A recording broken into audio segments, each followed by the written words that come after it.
पुन्हा एकदा तुमचं स्वागत आहे इन्फो मराठी 24 ह्या यूट्यूब चॅनलवर. मित्रांनो, आज एक अत्यंत महत्वाची आणि कामाची बातमी तुमच्यासाठी घेऊन आलो आहे. बातमी आहे पीएफ खातेदारांना मोठा झटका. ईपीएफओ पोर्टलवरून खास सुविधा बंद. नेमका काय बदल केला? मित्रांनो, नेमकं काय या बातमीमध्ये आपण नक्की बघूया. पण त्याआधी जर तुम्ही आपल्या चॅनलवर नवीन असाल तर चॅनलला सबस्क्राईब करून बाजूला दिलेल्या बेल आयकॉनला नक्की क्लिक करा.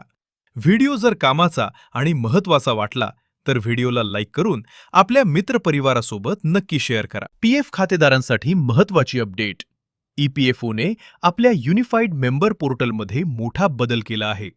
आता यूएएन ॲक्टिव्हेशन आणि नवीन यूएएन तयार करण्याची सुविधा थेट ईपीएफओ वेबसाईटवर उपलब्ध राहणार नाही. ईपीएफओच्या माहितीनुसार या दोन्ही सेवा आता केंद्र सरकारच्या उमंग ॲपवर हलवण्यात आल्या आहेत. सदस्यांना यूएएन ॲक्टिव्हेट किंवा नवीन यूएएन मिळवण्यासाठी आधार आधारित फेस ऑथेंटिकेशन पूर्ण करणे आवश्यक असेल. हा बदल डिजिटल सुरक्षेला अधिक बळकटी देण्यासाठी आणि ऑनलाईन सेवांची विश्वासार्हता वाढवण्यासाठी करण्यात आल्याचे ईपीएफओने स्पष्ट केले.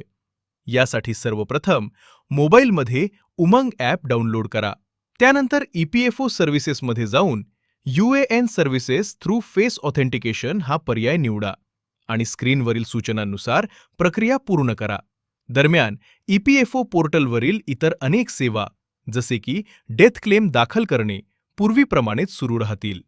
मात्र आवश्यक कागदपत्र पीडीएफ स्वरूपात आणि निर्धारित आकार मर्यादेत अपलोड करावी लागतील.